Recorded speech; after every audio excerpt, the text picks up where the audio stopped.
याद है? Root signal relationship. High electronegativity. Small size, lithium का क्या होता है? स्मॉल साइज होता है। एट द सेम टाइम जो है स्मॉल साइज और तुम्हारा क्या नाम है, high electronegativity, high ionisation energy, vacant D orbital. Vacant D orbital. खैर यहाँ पे लिथियम वाले ग्रुप में उसका इतना ज़्यादा इफेक्ट नहीं है, और इसमें बस ये है कि इसमें ज़्यादा इफेक्ट है great polarising power, polarising power of lithium. तो लिथियम का पोलराइजिंग पावर बहुत ज़्यादा होता है, इसकी वजह से, और उसकी काफ़ी सारी प्रॉपर्टीज, इनके कंपाउंड्स की प्रॉपर्टीज डिफर करती हैं। ठीक है, तो ये रीजंस हैं इनकी एनॉमलस प्रॉपर्टीज के। ठीक है, अभी हम उन पॉइंट्स को समझते हैं कि कैसे इनकी एनॉमलस प्रॉपर्टीज। तो अभी हम उन प्रॉपर्टीज के बारे में देखते हैं। ठीक है, तो यहाँ पे पहला जो है कि स्मॉल साइज होने की वजह से इनका मेल्टिंग एंड बॉइलिंग पॉइंट जो रहता है लिथियम का ज़्यादा रहता है ना। तो यहाँ पे मैं लिख रहा हूँ melting point and boiling point of lithium is higher than other metals। ठीक है, तो ये एक पॉइंट है। नेक्स्ट पॉइंट इज कि लिथियम जो है वो लिस्ट रिएक्टिव है एंड स्ट्रॉन्गेस्ट रिड्यूसिंग एजेंट है। लिथियम इज लिस्ट रिएक्टिव क्यों है? Because of the ionisation energy. And strongest reducing agent क्यों है? Because of high hydration enthalpy. ठीक है, ये हमने देख लिया था। ठीक है, नेक्स्ट है जो लिथियम के हाइड्रोजन कार्बोनेट्स हैं या फिर लिथियम के बाई कार्बोनेट्स हैं, वो सॉलिड फॉर्म में नहीं रहता, वो सॉल्यूशन फॉर्मेट में रहता है। तो मैं यहाँ पे लिख रहा हूँ by carbonate of lithium exist in solution form whereas bicarbonates of other metals exist in solid form। Now ऐसा क्यों हो रहा है, कौन बताएगा? मैं तो बताने वाला हूं, बट किसी और का कोई ओपिनियन हो तो बता सकते। Melting point boiling point high है इसके। उससे क्या रिलेशन है सॉल्यूशन फॉर्म का?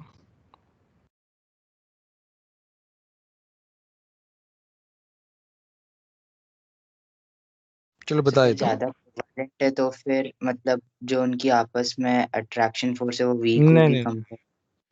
नहीं नहीं नहीं नहीं, ये इसकी हाइड्रेशन एंथैल्पी बहुत ज्यादा होती है ना लिथियम का। यहाँ पे मैं रीजन जो है ना, इसे एक तरीके से इंडेक्स बना रहा हूँ। हाइड्रेशन एंथैल्पी बहुत ज्यादा है, इसलिए हाइड्रेशन एंथैल्पी ज्यादा होने की वजह से जो है वो सॉल्यूशन फॉर्म में रहता है। ठीक है, नेक्स्ट है वेरी इंपॉर्टेंट प्रॉपर्टी। अभी इनमें से सबसे ज्यादा इंपॉर्टेंट ये वाली है कि लिथियम नाइट्रेट जो होता है, लिथियम नाइट्रेट जो है when heated give lithium oxide Li2, whereas other metals give corresponding nitride, corresponding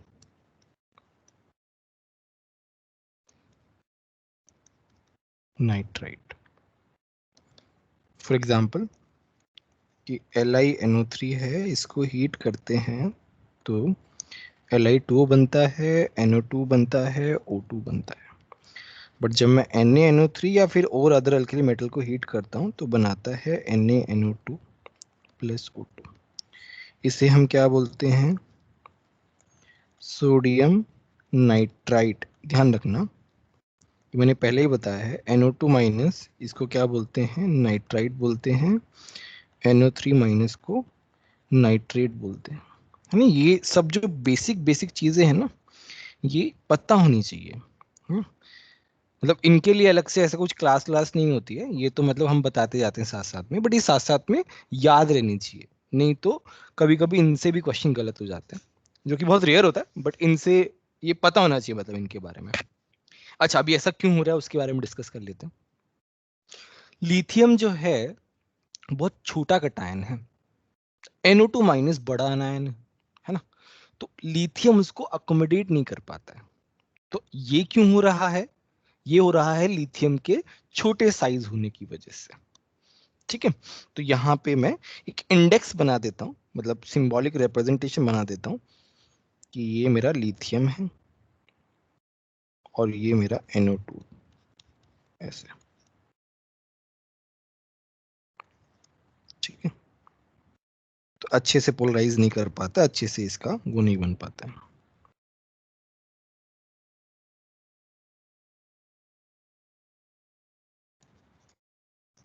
small size, bigger size, है ना, तो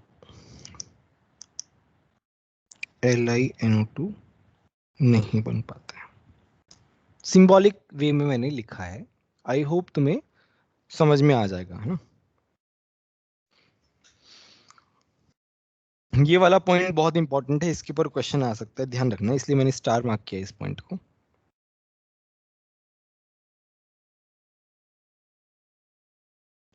ठीक है, नेक्स्ट है मेरा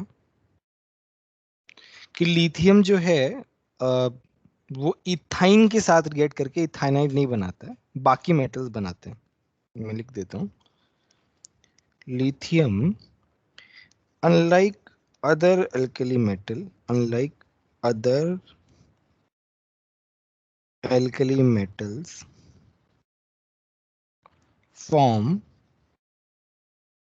no ethynide, no ethynide on reaction with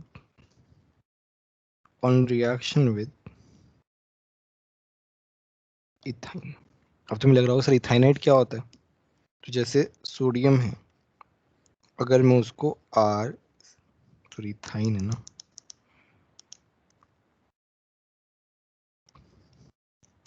ये मेरा इथाइन है ना, इसके साथ ऐड करके ये क्या बनाता है इस तरीके से।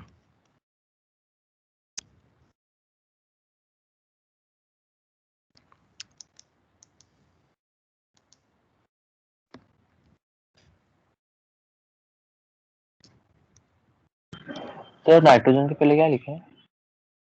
एक मिनट, थोड़ा सा अच्छा नहीं बनाइए। बोलो बोलो। जैसे वो नाइट्रोजन लग रहा था इसके लिए। हाँ, वो अजीब सा लग रहा था, ये इथाइनाइड है मेरा ये। ठीक है, तो एक ये हो गया मेरा। नेक्स्ट मेरा है lithium fluoride and Li2O are comparatively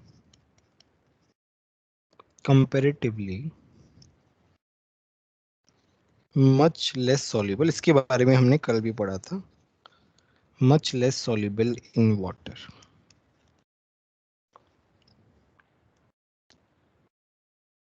than the corresponding compounds of other of alkali metals। ठीक है, ये तो हमने देखा था, कोवेलेंट कैरेक्टर ज्यादा होता है इसलिए सॉल्युबल नहीं हो पाते वाटर में। ठीक है, तो ये हमने पढ़ लिया क्या, अनॉमलेस प्रॉपर्टीज ऑफ लिथियम। इनके ऊपर स्टेटमेंट वगैरह जैसे क्वेश्चन आ सकते हैं, ठीक है। नेक्स्ट इसमें है, सर आप थोड़ा ऊपर करेंगे। नेक्स्ट है diagonal relationship, diagonal relationship between lithium and magnesium, उसके बारे में हम लोग देख लेते हैं।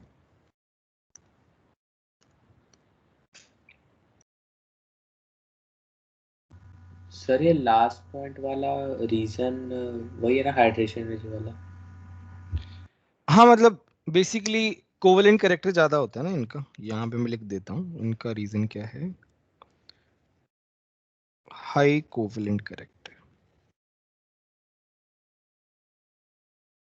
ठीक है, उस रीजन की वजह से होता है, ठीक है। अब इनमें diagonal relationship lithium and magnesium में किसकी वजह से रहता है, उनकी सिमिलर साइजेस की वजह से रहता है। तो मैं इसमें लिख रहा हूँ this is due to similar size, similar sizes. जैसे लिथियम का 152 पिकोमीटर रहता है, मैग्नीशियम का 162 पिकोमीटर रहता है, ठीक है। ये तो मेरा क्या है, एटॉमिक रेडियाई का डेटा है। Li प्लस जो है वो 76 पिकोमीटर रहता है, मैग्नीशियम +2, भाई इसमें दो चार्ज आ रहे हैं तो इसका क्या होता है, कम होता है, 72 पिकोमीटर रहता है आयनिक रेडियाई जो है, ठीक है।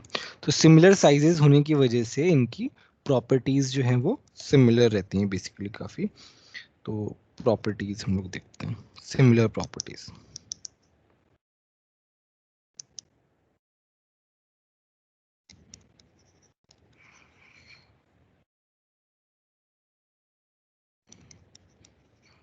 सिमिलैरिटीज देख लेते हैं,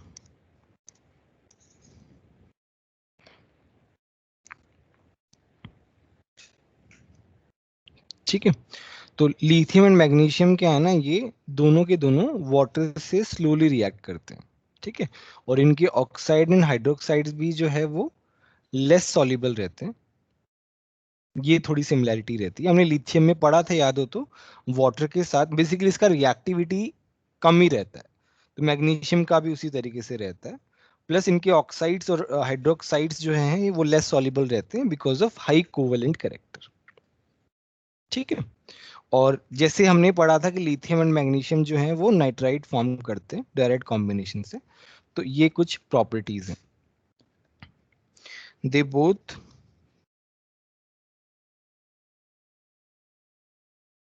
react slowly with water,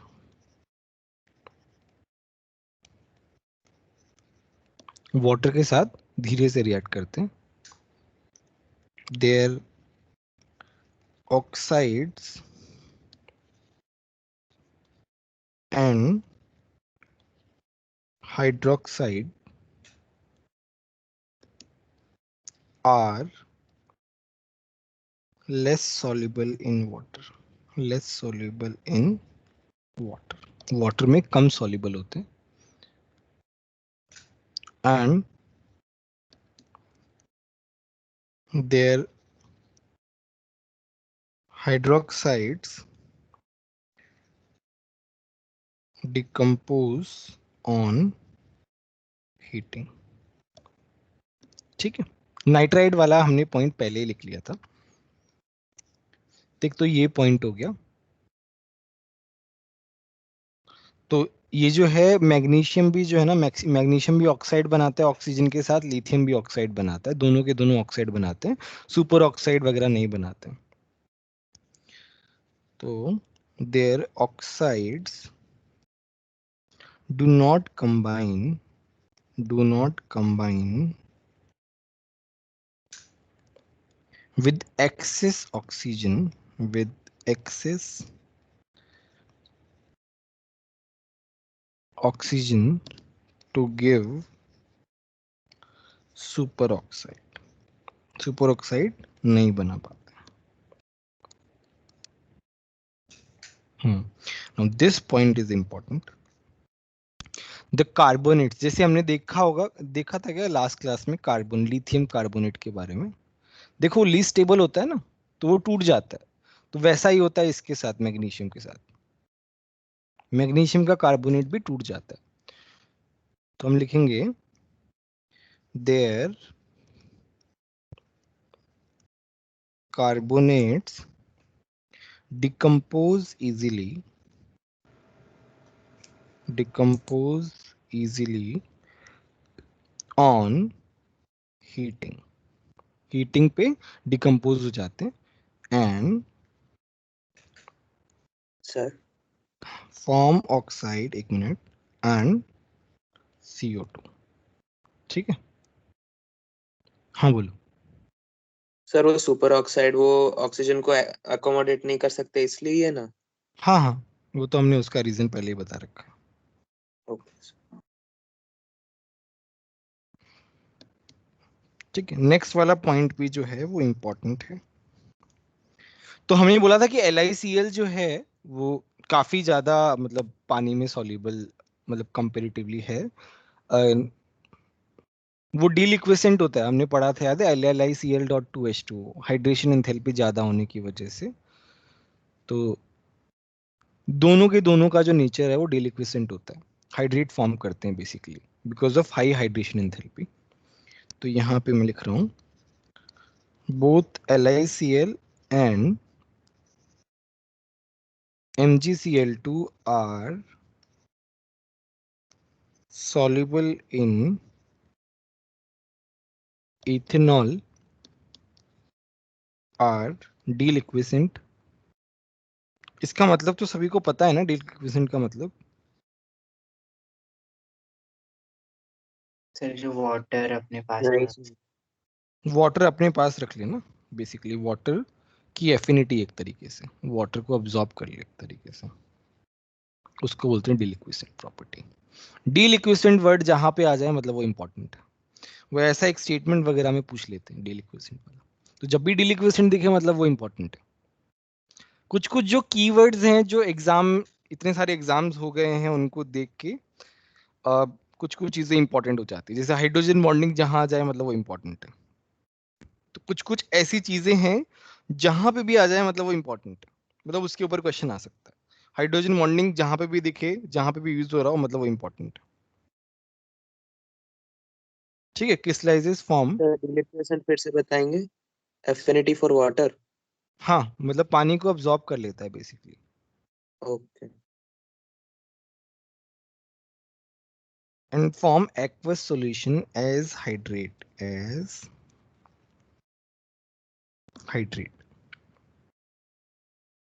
LiCl.2H2O and MgCl2.8H2। ये बात भी ध्यान रखना, 8 2, ये भी ध्यान रखना। अच्छा मुझे एक बात बताओ, अभी मेरे को एकदम से स्ट्राइक कर गया कि भाई LiCl के साथ तो .2H2 है, Mg के साथ 8 कहां से आ गया?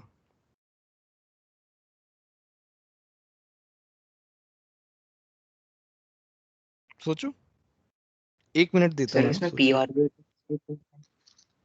बोलो बोलो, सर जस्ट फिर से चार्ज बोलो। ज्यादा है इसलिए। नहीं नहीं नहीं, तो पहले वाला रीजन क्या बता रहे थे? Sir P orbitals. हाँ, बोल सकते हो। मैग्नीशियम के पास क्या है, थर्ड ऑर्बिट, थर्ड शेल पूरा है, खाली है। तो मैग्नीशियम के पास थर्ड शेल खाली है, तो उसमें वो अकोमोडेट कर सकता है ना। मतलब तुम्हारे जो वाटर आते हैं वो कैसे आते हैं, मतलब ये तो खैर हम देख चुके हैं। तो इस तरीके से हम्म, तो वो कोऑर्डिनेशन कंपाउंड, कोऑर्डिनेट बॉन्ड बनाते हैं बेसिकली। तो मैग्नीशियम के पास वेकेंट ऑर्बिटल होना चाहिए, मतलब जिसके पास भी हो रहा है ज्यादा, तो वेकेंट ऑर्बिटल है, इसलिए वो कर पा रहा है ज्यादा उसमें। अच्छा मुझे एक बात बताओ, हाइड्रेट मैं लिख रहा हूं ये LiCl.2H2 LiCl एक्वस, दोनों में क्या डिफरेंस है मुझे बस ये बताओ। सर जो हाइड्रेटेड है वो पाउडर फॉर्म में भी हो सकता है, लेकिन एक्वस वो सॉल्यूशन के अंदर प्रेजेंट है, डिसॉल्व्ड। अच्छा बट दोनों में जो बनने का जो एक्वस आयनिक डिफरेंस है फॉर्म में होता है ऐसे। हाँ मतलब कब बनता है एक्वस कब बनता है और ये 2H2O वाला कब बनता है, मुझे कैसे पता चलेगा कब बन रहा है। सर 2H2O वाला क्रिस्टलाइजेशन पे बनता है। और वो हाइड्रोजन एंथैल्पी में मिल वाटर में नहीं डिसॉल्व बट कर जाए। जैसे जैसे मान लो LiCl है, उसको मैंने पानी में मिलाया तो वो .2H2O बनेगा या वो एक्वस बनेगा। Sir aqueous. एक्वस बनेगा, तो हाइड्रेट उसके कब बनेगा। हाइड्रेशन एनर्जी ज्यादा है सर। नहीं तो सर उसको हाइड्रेट जब कब। उसमें से क्रिस्टलाइज करेंगे तब हाइड्रेटेड बनेगा।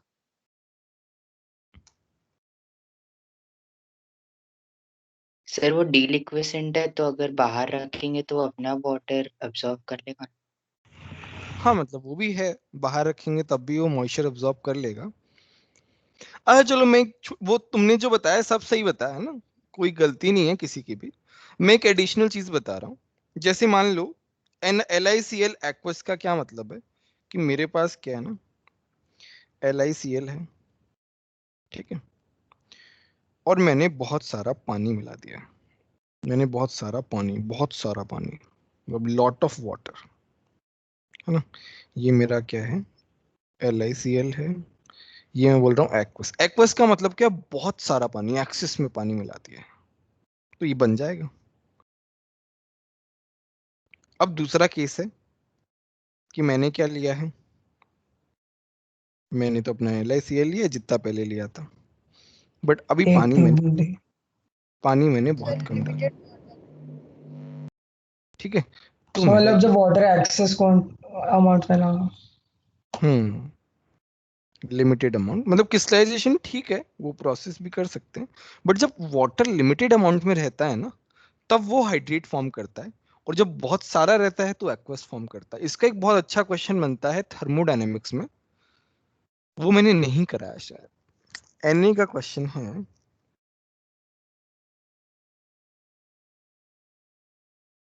चलो याद आ गया तो करा ही देते हैं, Na निकालो सब एक बार, नहीं तो वो क्वेश्चन मिस हो जाएगा। इनको अभी जो है याद आया कि एक क्वेश्चन था जो मैंने सीनियर्स में करवाया था।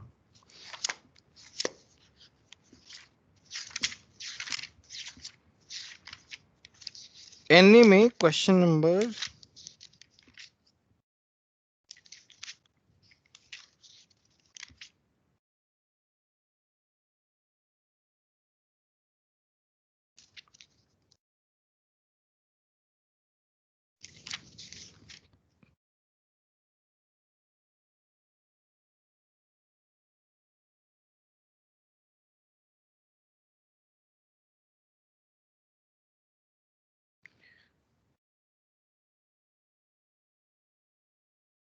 135, क्वेश्चन नंबर 135 करो,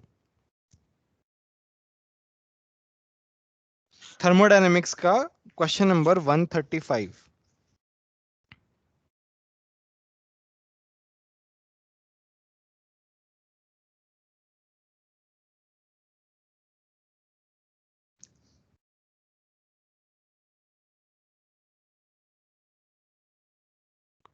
वन 135 का जो स्टेटमेंट 1 है ना वो एक बार ध्यान से पढ़ना।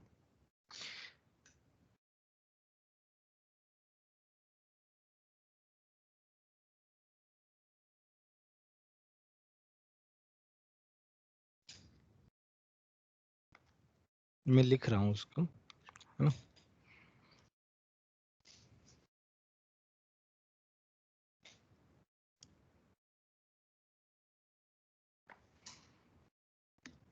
तो मेरे पास क्या है ना, मेरे पास ये रिएक्शन लिखी हुई है, CaCl2 सॉलिड है plus 6H2O liquid, limited amount of water में, तो ये बनता है मेरा hydrate CaCl2 dot 6H2O solid, ठीक है।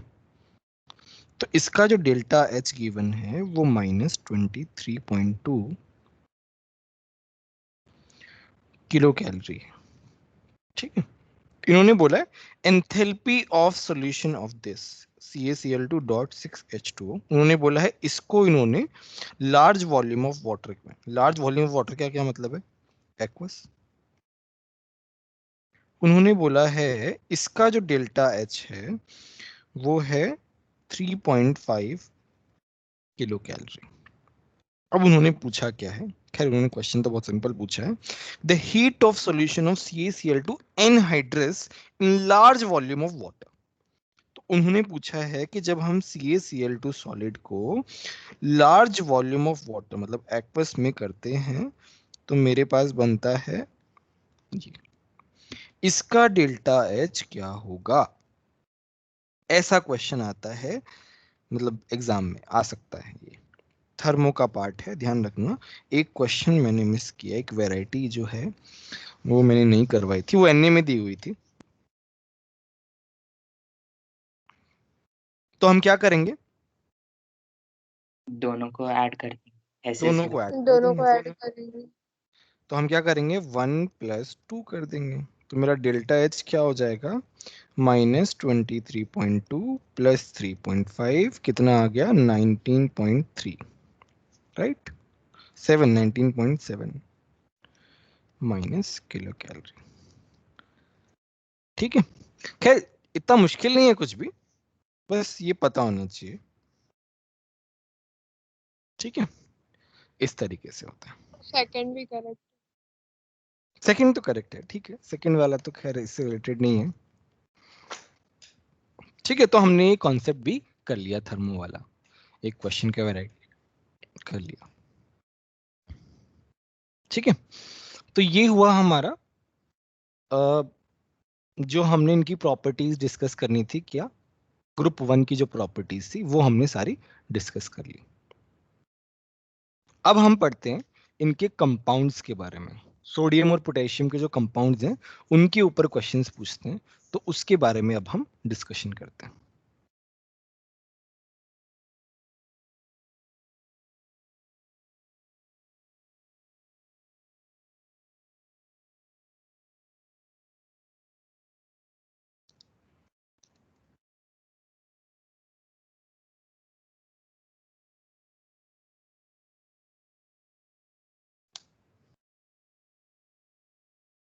ठीक है,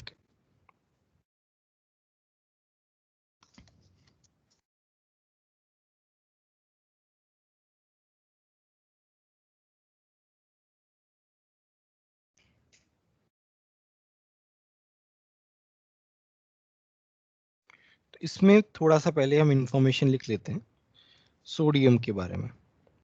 पहले तो हम क्या कर रहे हैं, सोडियम के बारे में डिस्कशन कर रहे हैं, उसके जो कंपाउंड्स हैं। तो सोडियम का कॉन्फ़िगरेशन क्या रहता है, 1s2 2s2 2p6 3s1, third period का एलिमेंट है बेसिकली। ठीक है, और अपन क्या बोलेंगे, सोडियम जो है ना वो, sodium is highly reactive and found in combined state, combined state में फाउंड होता है।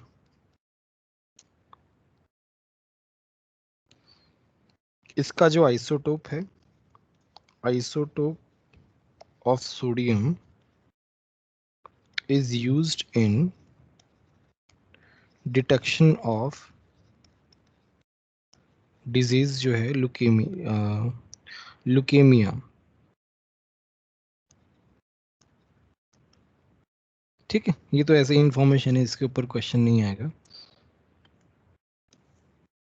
अब हम इसके कंपाउंड देखते हैं जो हमारे लिए इंपॉर्टेंट है।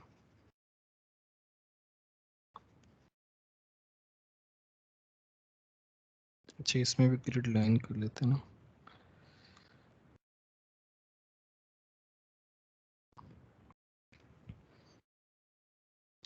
ठीक है, इसमें पहला कंपाउंड है सोडियम उधर ऑक्साइड। ऊपर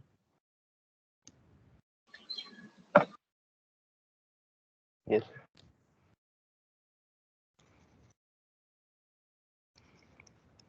सोडियम पर ऑक्साइड, तो ये होता है Na2O2।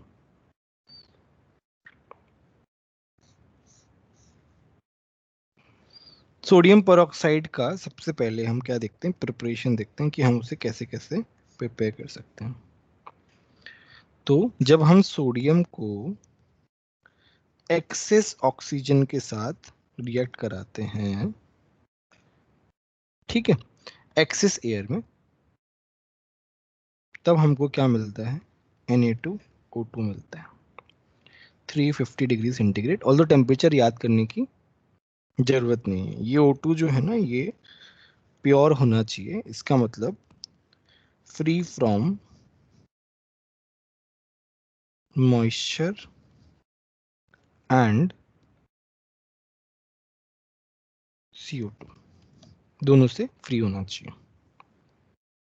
ठीक है, तो ये हुआ Na2O2 के बारे में। इसकी हम कुछ प्रॉपर्टीज देख लेते हैं फटाफट।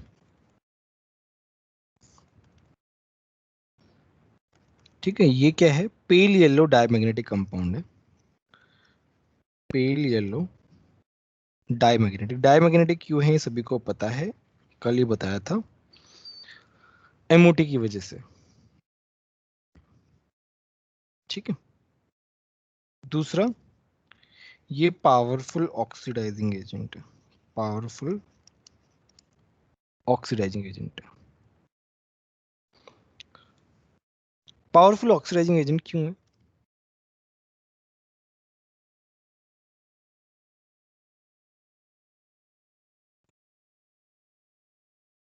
सर यहाँ पे ऑक्सीजन का ऑक्सीडेशन स्टेट -1 है, तो मतलब 0 में जा सकता है। मतलब दूसरों को ऑक्सीडाइज करेगा, खुद क्या होगा, रिड्यूस होगा। और ऑक्सीजन का स्टेबल ऑक्सीडेशन स्टेट क्या है, -2 है ना, तो वो -1 से -2 में जाना चाहता है।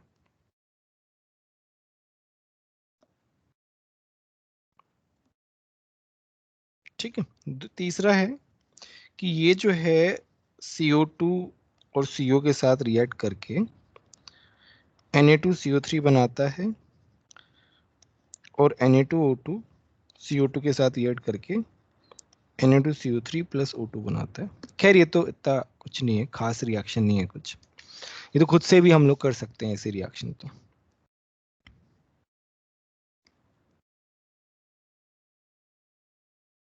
जो नेक्स्ट रिएक्शन है इसकी, वो इंपॉर्टेंट है। दो पार्ट में हो रही है वो रिएक्शन। एक तो हो रही है एट लो टेम्परेचर। टेम्परेचर जब कम है तो मेरे पास क्या हो रहा है, हम क्या कर रहे हैं, वाटर और एसिड के साथ रिएक्ट करा रहे हैं इसको। तो मेरे पास है Na2O2 प्लस वाटर, तो मेरे पास क्या बन रहा है, NaOH प्लस H2O2। जब मैं इसको एसिड के साथ रिएक्ट कराता हूँ, एग्जाम्पल H2SO4, तब ये बना रहा है NaOH प्लस H2O2।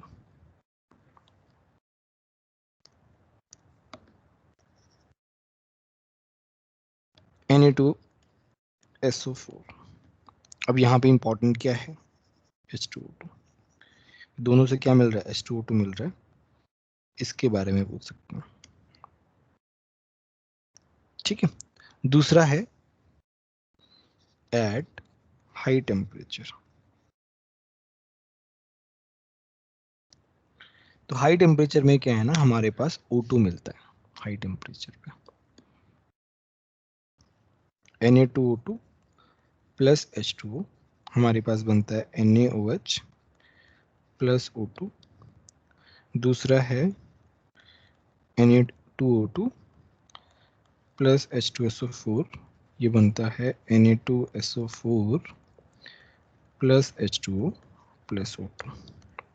यहाँ पे ये और ये। अब देखो, सर हाँ हाँ बोलो। सर लो टेम्परेचर वाले रिएक्शन में जो H2SO4 है वो डाइल्यूट है कि एक्वस है?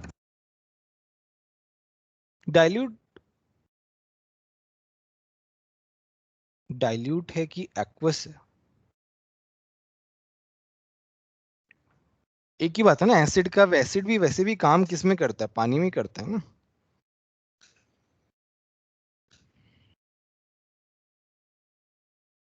भाई एसिड तो काम कब करता है? पानी में ही काम करता है ना। यस।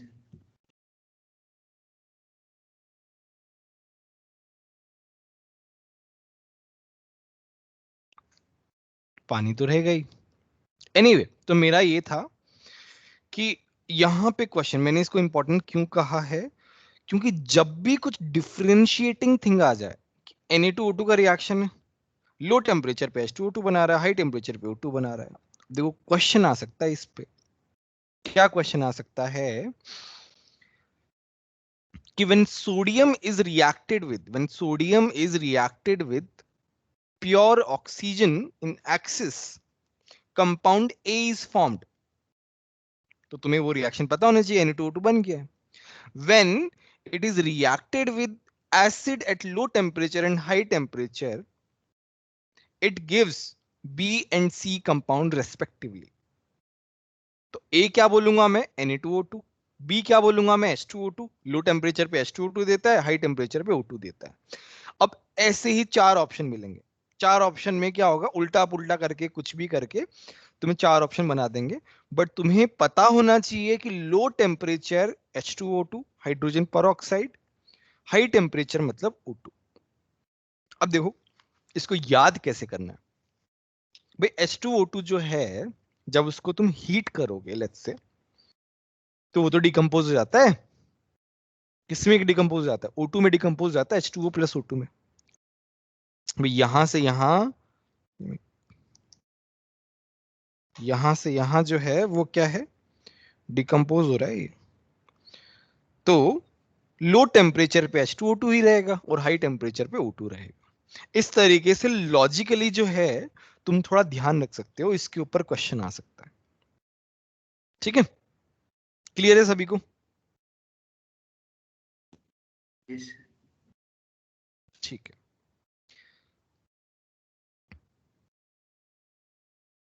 नेक्स्ट तुम्हारा है important compound NaOH, sodium hydroxide.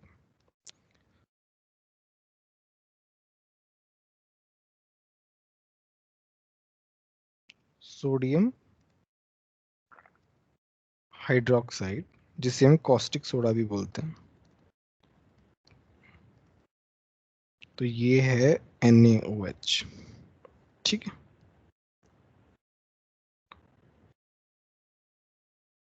Line सीधी नहीं जाएगी, ओके।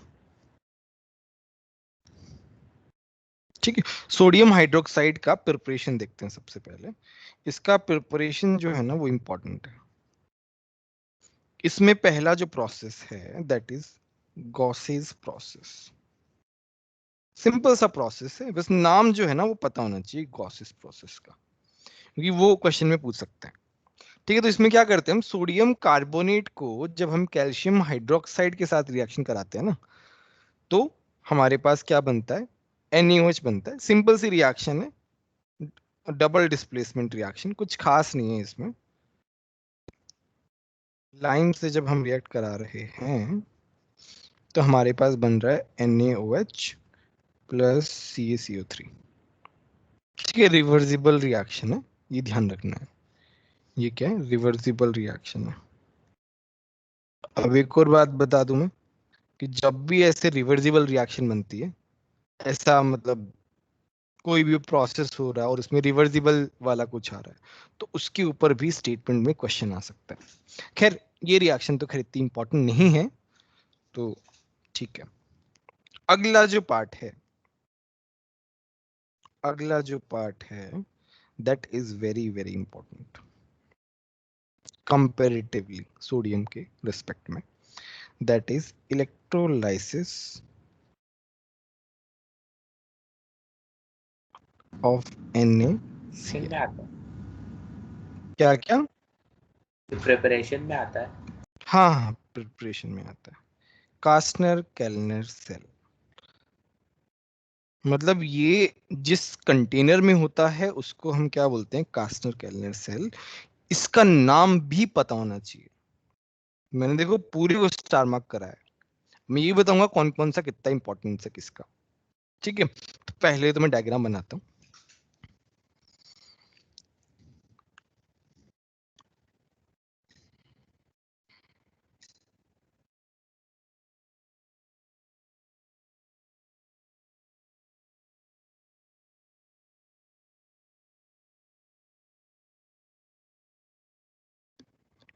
डायग्राम ठीक है।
डायग्राम बनाते जाओ साथ साथ में।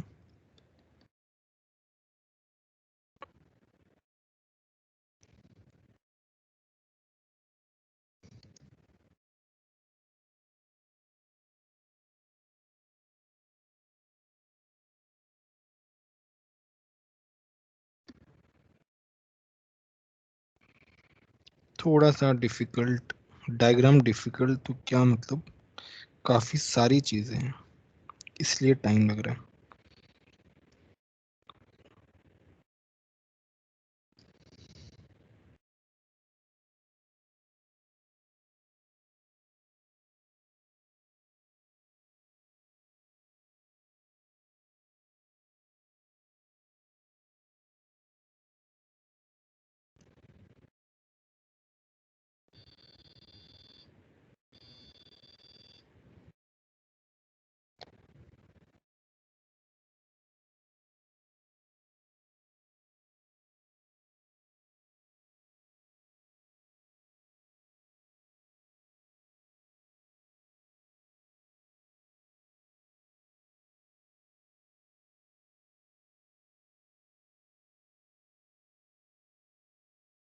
थोड़ा अजीबो गरीब डायग्राम है ना, और अच्छा भी नहीं बन रहा।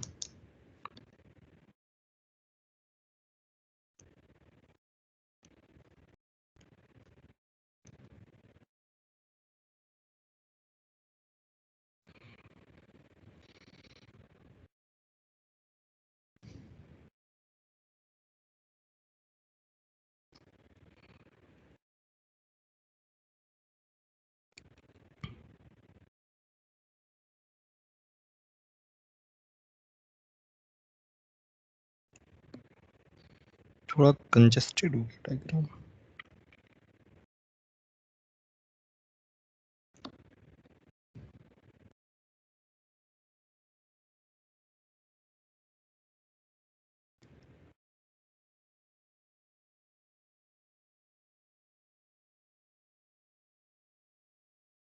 पहले ये बनाओ एक बार।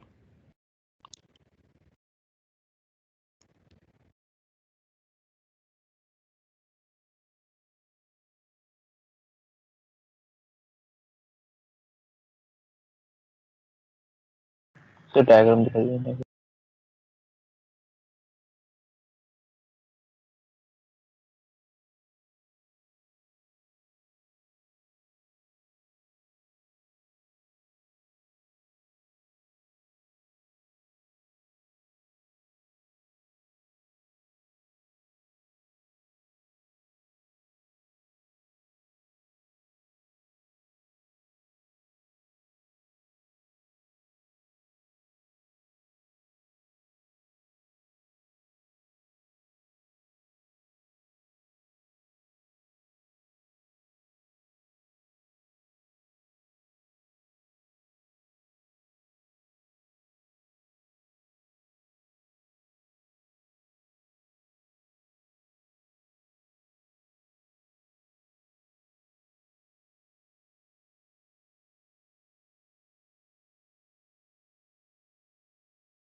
हो गया?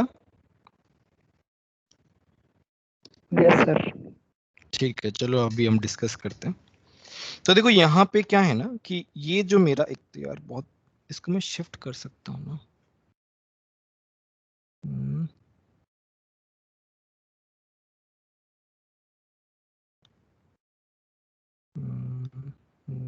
ओके,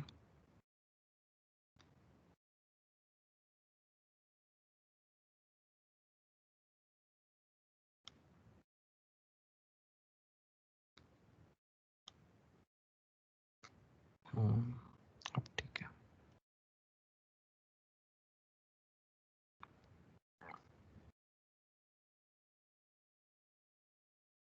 अरे यार ये क्या हो गया?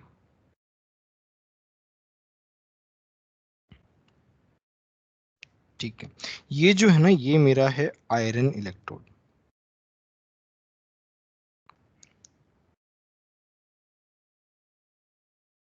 यार ये क्या हो रहा है?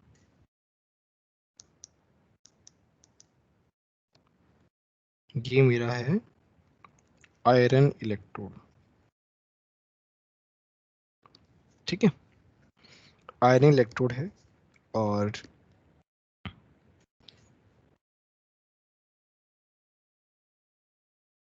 यहाँ पे मेरा ब्राइन सॉल्यूशन है, यहाँ पे है ना मेरा ब्राइन सॉल्यूशन है।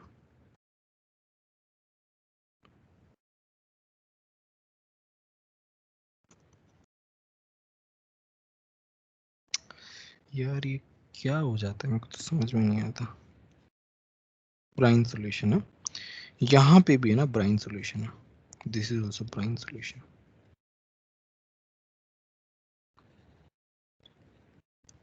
ठीक है, यहाँ पे हम ब्राइन सॉल्यूशन ले रहे हैं।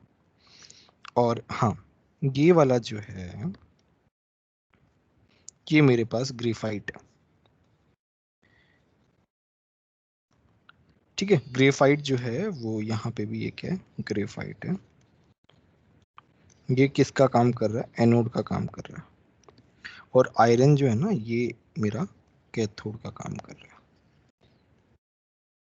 ठीक है। थोड़ा सा अब इसमें और कॉम्प्लिकेशंस आएंगी।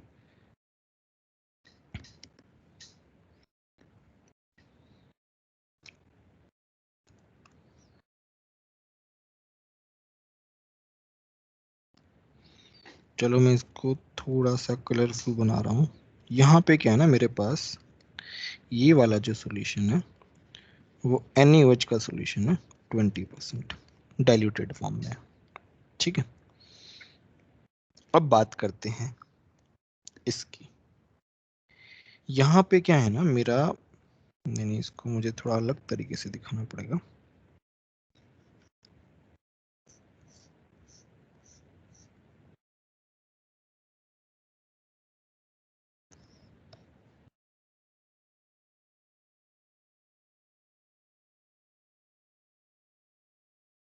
यहाँ पे मेरा पूरा मर्क्यूरी फील्ड है। क्या फील्ड है? मर्क्यूरी, ठीक है।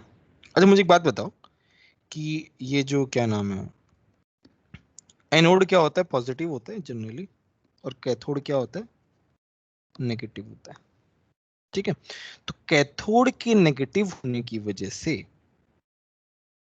मेरा क्या होता है? इंडक्शन होता है। इंडक्शन समझते हो?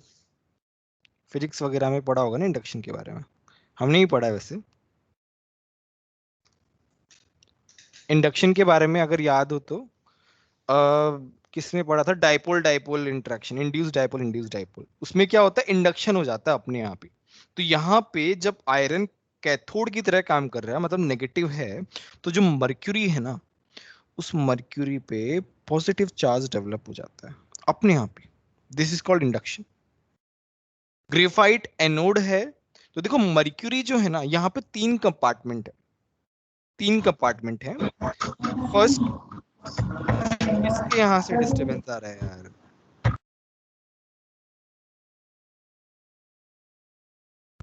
तीन कंपार्टमेंट है, this is my first compartment, है ना। ये मेरा सेकंड कंपार्टमेंट है, और ये मेरा थर्ड कंपार्टमेंट है। 3 कंपार्टमेंट है। फर्स्ट और थर्ड जो है सिमिलर है, ठीक है। सेकंड वाला अलग है। अब तीनों में मर्क्यूरी इस तरीके से है कि एक कंपार्टमेंट से दूसरे कंपार्टमेंट मर्क्यूरी का फ्लो हो सकता है, ठीक है। यहां पे ग्रेफाइट जो है पॉजिटिव है, तो यहां पे मर्क्यूरी जो है ना वो नेगेटिव है। यार ये कैसे होता है, मेरे को तो आज तक समझ में नहीं आया, ये अपने आप ही निकल जाता है। ये नेगेटिव है, यहाँ पे ये नेगेटिव है। ये चार्जेस है ना, ध्यान रखना, ठीक है। अब देखो बहुत इंटरेस्टिंग बात कि first compartment and third compartment में ग्रेफाइट एनोड है और मर्क्यूरी क्या है, कैथोड है। ग्रेफ कंपार्टमेंट 1 और थर्ड में जो तुम्हारा ग्रेफाइट है वो तो एनोड की तरह काम कर रहा है, बट जो मर्क्यूरी है वो कैथोड की तरह काम कर रहा है। बट जो मिडिल कंपार्टमेंट है उसमें आयरन जो है वो कैथोड की तरह काम कर रहा है और मर्क्यूरी जो है वो किसकी तरह काम कर रहा है, एनोड की तरह। देखो ये जो प्रोसेस है, दिस प्रोसेस जो है वो थोड़ा सा कॉम्प्लिकेटेड है। जनरली जो है मैं क्लास में कभी बताता ही नहीं हूँ प्रोसेस के बारे में, क्योंकि इतनी सारी चीजें हैं तो मैं बताता ही नहीं हूँ। बट इस बार मैंने सोचा है कि कोई बात नहीं, बता देते हैं। ये क्या है, जल्दी से इलेक्ट्रोकेमिस्ट्री नहीं पढ़ा है इसलिए नहीं समझ में आता, बट ठीक है कोई बात नहीं। ये प्रोसेस इसका कर सकते हैं। अभी प्रोसेस स्टार्ट कहाँ हुआ है, अभी तो धीरे धीरे प्रोसेस के बारे में जस्ट हल्का फुल्का मैंने आइडिया दिया है, अभी पूरा होगा ना प्रोसेस, ठीक है। तो अभी इसमें क्या होता है, मैं पहले इसका कंस्ट्रक्शन जो है ना वो लिखवा देता हूँ वर्ड फॉर्मेट में। सर हाँ हाँ बोलिए। सर वो आयन इलेक्ट्रोड लिखा है ना, क्या क्या? उस सर वो आयन इलेक्ट्रोड है ना बीच में, हाँ हाँ आयरन इलेक्ट्रोड। उसके बाजू में जो दो है वो सिर्फ कंपार्टमेंट्स है कि फिर मतलब पार्टीशन है कि इलेक्ट्रोड्स है वो पार्टीशन, भी? पार्टीशन है, ठीक है। मैं इसका कंस्ट्रक्शन पहले लिखा रहा हूँ, फिर इसका वर्किंग बता दूंगा। फटाफट फटाफट लिखते जाना। The cell consist of the cell consists of a large rectangular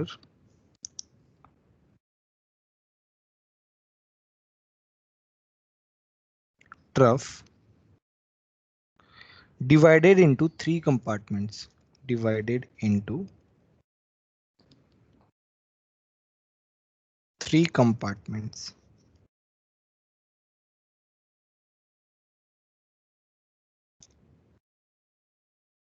which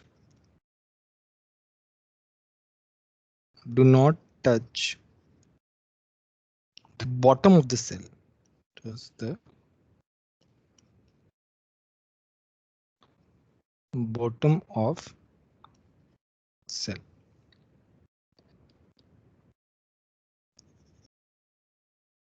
Middle of cell is with mercury, with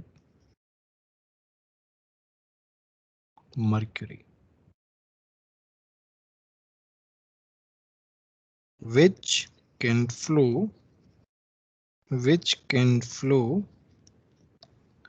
from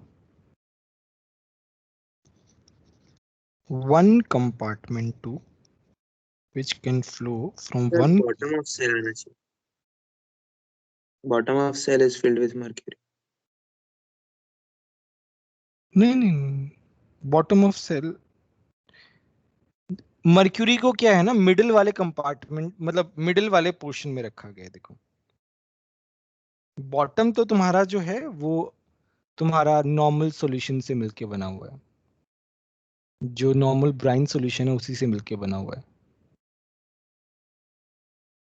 sir diagram में तो नीचे हमने बनाया ना मर्क्यूरी, जो तीनों में आपस में फ्लो हो सकता है, हाँ हाँ तो ये वाला वो मतलब बॉटम पार्ट हुआ ना.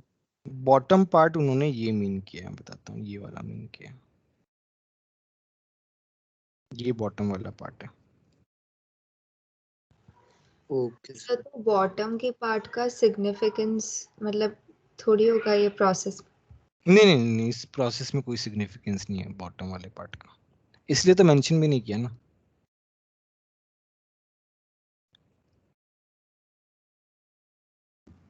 मिडिल ऑफ सेल है जो मर्क्यूरी का मतलब। एक मिनट, इन्होंने sorry, bottom of the cell उन्होंने यही मीन किया है, ये वाला पार्ट। एक मिनट, तो इन्होंने क्या लिखा है कि ये जो है ना 3 कंपार्टमेंट्स हैं, और ये क्या कर रहे हैं, देखो ये जो है ना, ये वाला part, this is not touching bottom of the cell. और जो मिडिल वाला जो कंपार्टमेंट है, मिडिल कंपार्टमेंट में हमने मर्क्यूरी रखा है। तो वो मर्क्यूरी जो रखा है वो एक कंपार्टमेंट से, देखो हमने ये स्पेस छोड़ा हुआ है, देख रहे हो ये वाला स्पेस, मैं इसको रब कर दूंगा अभी। तो ये वाला स्पेस जो है हमने छोड़ा हुआ है। क्यों छोड़ा हुआ है? कि मर्क्यूरी कैन फ्लो, आगे लिखा हुआ है which can flow from one compartment to another.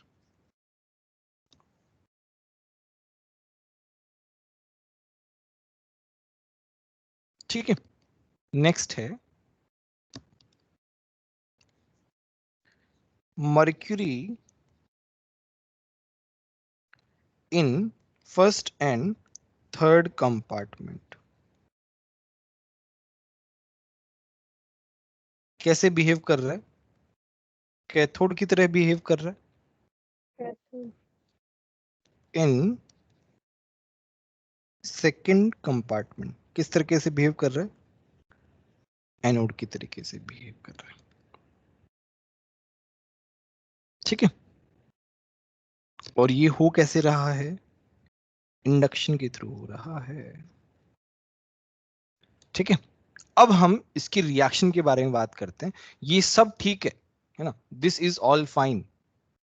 But अब जो रिएक्शंस है ना, उनका बहुत ज्यादा सिग्निफिकेंस है, ये बहुत पूछते हैं। रिएक्शन जो है ना वो अच्छे से याद होनी चाहिए।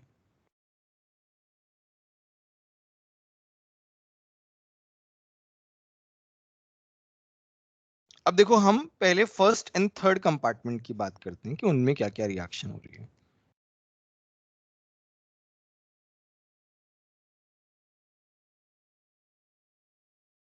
तो अभी हमारी रिएक्शन है,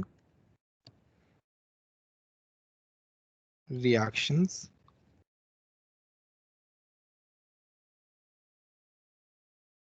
इन फर्स्ट एंड थर्ड कंपार्टमेंट। तो उसमें की तो क्या है, मेरा ब्राइन सॉल्यूशन है। ब्राइन सॉल्यूशन टूट रहा है किसमें? Na प्लस Cl माइनस में, राइट। तो एनोड पे क्या रिएक्शन होगी? एनोड पे तो क्या होता है, ऑक्सीडेशन होता है। जिसके पास ज्यादा इलेक्ट्रॉन है वो क्या जाता है, वो कन्वर्ट हो जाता है, मतलब इलेक्ट्रॉन लूज कर देता है अपने। तो यहाँ पे क्या हो रहा है, मेरा Cl2 गैस जो है वो लिबरेट हो रही है। और Cl2 गैस जो है लिबरेट कहाँ पे होगी? यहाँ पे।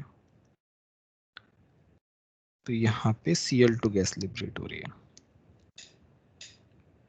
ठीक है, कैथोड पे क्या रिएक्शन हो रही है? कैथोड पे तो हमारा सोडियम है भाई। सोडियम क्या करेगा, एक इलेक्ट्रॉन लेगा, क्या बनाएगा? सोडियम बनाएगा। वो जो सोडियम बनाएगा, वो सोडियम किसके साथ जाके चिपकेगा? यहाँ पे चिपकेगा सोडियम। देखो सोडियम यहाँ है मर्क्यूरी के पास। मर्क्यूरी के पास सोडियम आने से तो मर्क्यूरी और सोडियम क्या बना, मर्क्यूरी और सोडियम क्या बना लेते हैं? अमलगम बना लेते हैं, सुना हो तो। इसे हम क्या बोलते हैं? Sodium amalgam.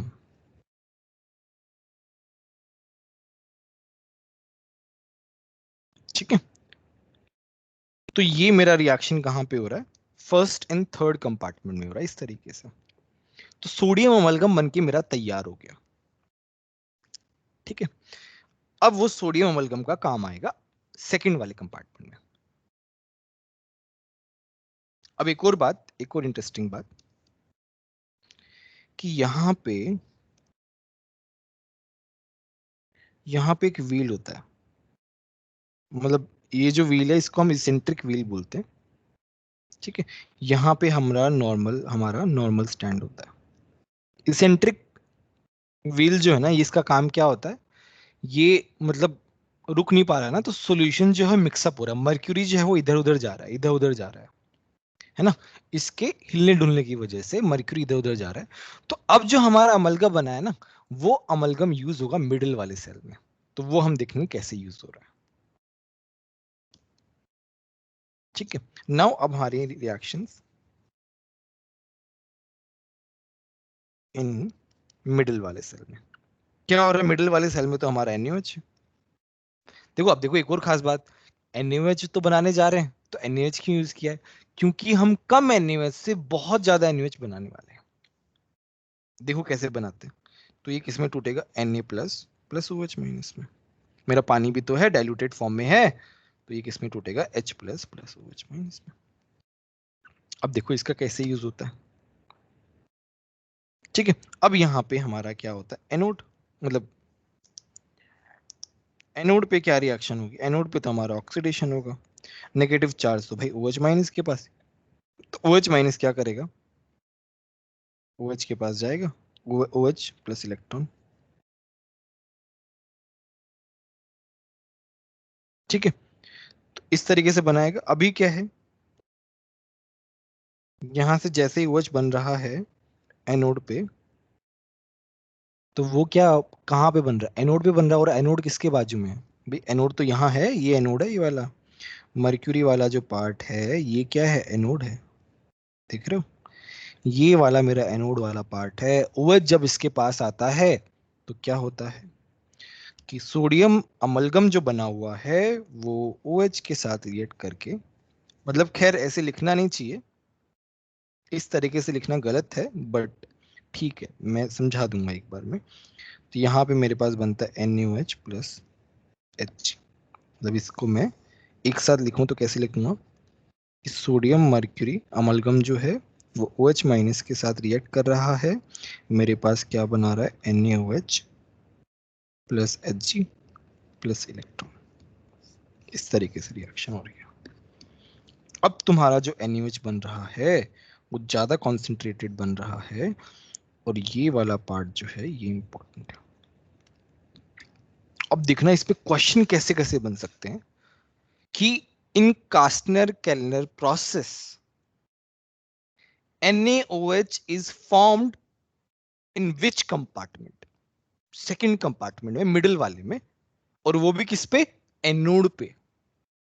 ठीक है, सो मैं ये बताना चाह रहा हूं कि इनऑर्गेनिक में किस तरीके से क्वेश्चन पूछते हैं, मतलब वो कैसे भी पूछ सकते हैं।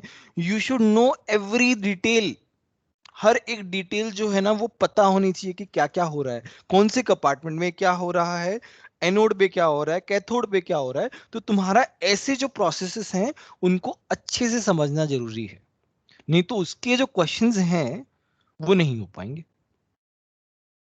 बोलो मेरी बात समझ में आ रही है कि नहीं आ रही, इसलिए को इतना टाइम में सेकंड कंज्यूम कंपार्टमेंट इसलिए में कर। एनोड पे। हाँ एनोड पे बनता है। अब हम कैथोड की बात कर लेते हैं, चलो एनोड की बात तो हो गई है, now let's talk about cathode.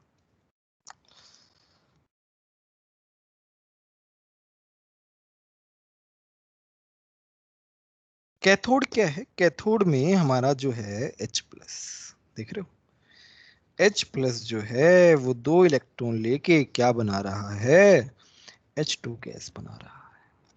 और H2 गैस कहाँ जा रहा है, H2 गैस यहाँ जा रहा है। बोलो बात समझ में आई कि नहीं आई, ये H2 गैस में रिलीज हो गया। ठीक है, अब जो NaOH बना है सेकंड कंपार्टमेंट में, उसको हम क्या करते हैं, उसको इवेपोरेट करा देते हैं और हमारा सॉलिड NaOH हम लोग बना लेते हैं। तो यहाँ पे क्या है, 10 NaOH is taken out from inner compartment, from inner compartment and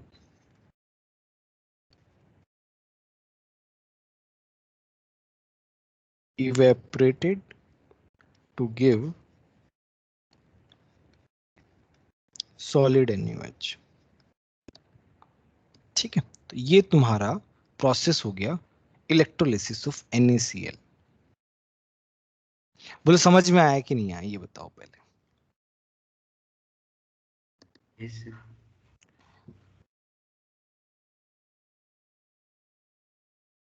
कौन इसको एक बार रिवाइज करवाएगा, बताओ कौन एक बार इस प्रोसेस को समझाएगा? सर भार्गवी तुम बता पाओगे? Yes sir. हाँ बताओ बेटा।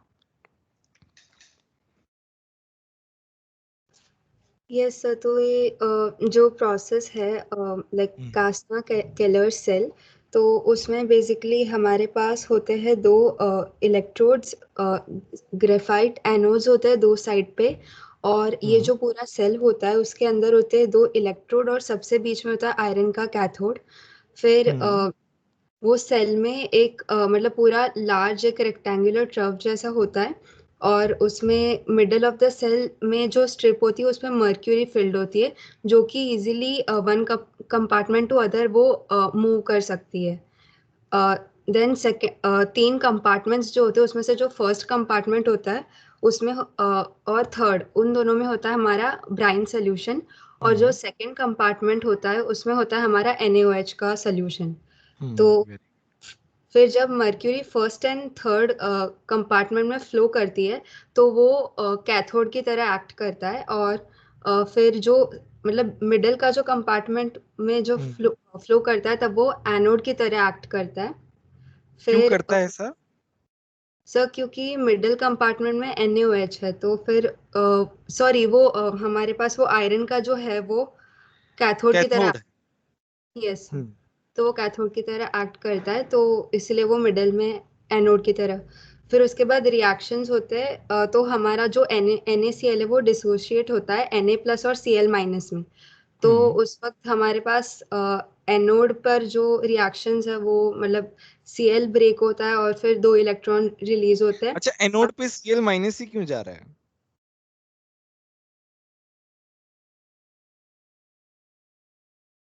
Na+ क्यों नहीं जा रहा? मैं बताऊं सर?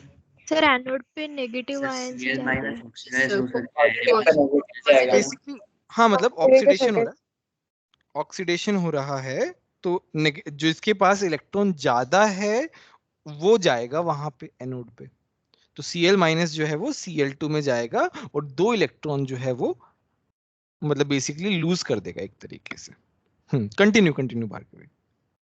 और सर कैथोड पे हमारे पास जो सोडियम होता है वो इलेक्ट्रॉन मतलब इलेक्ट्रॉन को गेन करके Na+ आयन Na बन जाता है, and then it reacts with Hg to form amalgam. फिर उसके बाद जो सेकेंड कंपार्टमेंट होता है मिडल वाला, उसमें NaOH जो होता है प्रेजेंट वो डिसोशिएट हो जाता है, और वाटर भी डिसोशिएट हो जाता है H+ और OH- में। तो तब एनोड पे OH- जो होता है वो OH+ E- में ब्रेक हो जाता है, और जो हमारा अमलगम होता है वो OH के साथ रिएक्ट करके NaOH बनाता है और Hg बनाता है। तो फिर फाइनल में जो हमारा यहाँ पे सेकंड कंपार्टमेंट में हमारा NaOH बन रहा है, तो फिर फाइनली कैथोड पे मतलब H+ और मतलब H+ आयन जो होता है उसमें E- मतलब लेकर फिर वो H2 गैस बन के रिलीज हो जाता है। तो हाँ सर, बस। तो हमारा जो है मिडिल कंपार्टमेंट में NaOH बन जाता है और कैथोड पे H2 गैस जो है वो रिलीज हो जाती है। ठीक है, तो ये हमारा पूरा प्रोसेस हो गया NaOH के लिए। क्लियर है सभी को? सर आपने वो व्हील का बताया था ना, वो एक बार हाँ, फिर से इसेंट्रिक व्हील जो है ना वो बस ज्यादा कुछ खास नहीं है, मतलब वो क्या कर रहा है, मिक्स अप कर रहा है, मर्क्यूरी को इधर उधर ले जा रहा है एक तरीके से। मतलब मर्क्यूरी मूव क्यों करेगा, जैसे सोडियम अमलगम बन गया तो मूव कर रहा है वो इसलिए क्योंकि उस व्हील की वजह से वो हिल रहा है बेसिकली। तो मर्क्यूरी अमलगम जो बना है, मतलब सोडियम अमलगम जो बना है वो मूव करता है उस साइड में, मिडिल कंपार्टमेंट में।